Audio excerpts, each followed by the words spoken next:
Analisis tajam, pakar psikologi forensik, beberkan 2 alasan kuat kesaksian palsu Aep, singgung soal hal krusial ini di kasus Vina.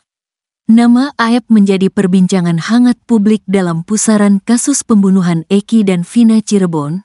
Hal ini karena dia menghilang pasca bebasnya Peggy Setiawan. Sebagaimana diketahui, Aep menjadi salah satu saksi yang mengatakan bahwa terpidana dan tersangka di kasus Vina berada di lokasi TKP pembunuhan, termasuk Peggy Setiawan. Atas dasar kesaksiannya tersebut yang membuat Peggy Setiawan ditetapkan sebagai tersangka atau pelaku utama dalam kasus pembunuhan Vina Cirebon oleh Polda Jabar.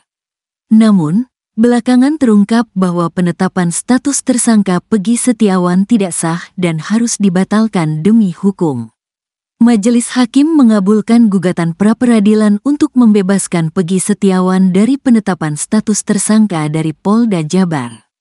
Oleh karena itu, Peggy Setiawan kini dibebaskan dan dicabut semua tuduhan sebagai tersangka kasus Vina.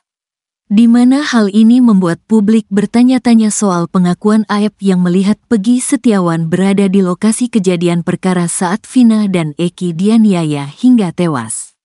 Muncul dugaan bahwa Aep memberikan kesaksian palsu, termasuk salah satu yang meragukan kesaksian Aep adalah pakar psikologi forensik, Reza Indragiri. Ia mengutarakan pandangannya terkait polisi hanya mengandalkan keterangan saksi. Ada 2 untuk proses hukum dari pembunuhan Vina. Ada 2 sesungguhnya, 1 Aep, yang kedua Sudirman. Perkiraan saya kedua pihak ini boleh jadi sudah menyampaikan keterangan tidak sesuai dengan kenyataan, tuturnya.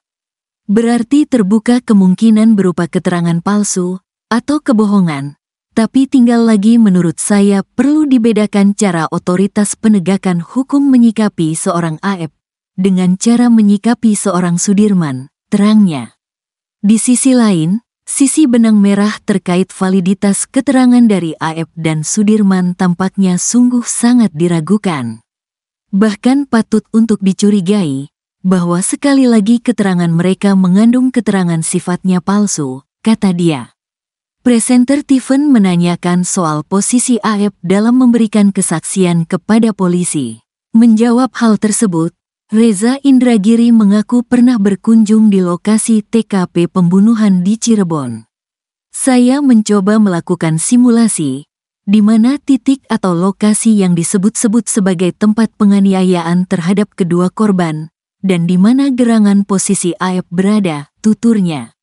Reza Indragiri melakukan simulasi berdasarkan kesaksian Aep, di mana terjadi di kegelapan malam. Kesimpulan saya terlalu kecil kemungkinan seorang Aep bisa mengidentifikasi siapa saja sesungguhnya orang-orang yang melakukan penganiayaan, kalau memang di situ lokasinya, papar Reza. Terlalu gelap dan lokasinya agak berbelok, posisi Aep tidak melihat lurus tapi berbelok, itu yang terus terang membuat saya sangsi, tambahnya. Hal yang kedua membuat pakar psikologi forensik ini ragu atas kesaksian Aep. Memang peristiwa ini alias hal yang harus diingat-ingat oleh Aep ini berlangsung 8 tahun lalu. Tapi belum lama beberapa pekan silam, kan Aep sudah muncul di publik sudah menyampaikan pernyataan di media. Dan dia menegaskan bagaimana dia melihat penganiayaan itu, tuturnya. Aep juga mengaku melihat siapa yang melakukan penganiayaan tersebut. Jadi menurut saya, walaupun peristiwa sudah berlangsung lama, tapi ternyata Aep hingga hari ini bersikukuh bahwa keterangan dia akurat, keterangan dia lengkap, tuturnya. Yang dari sudut pandang psikolog forensik, itu sangat-sangat meragukan, tambahnya.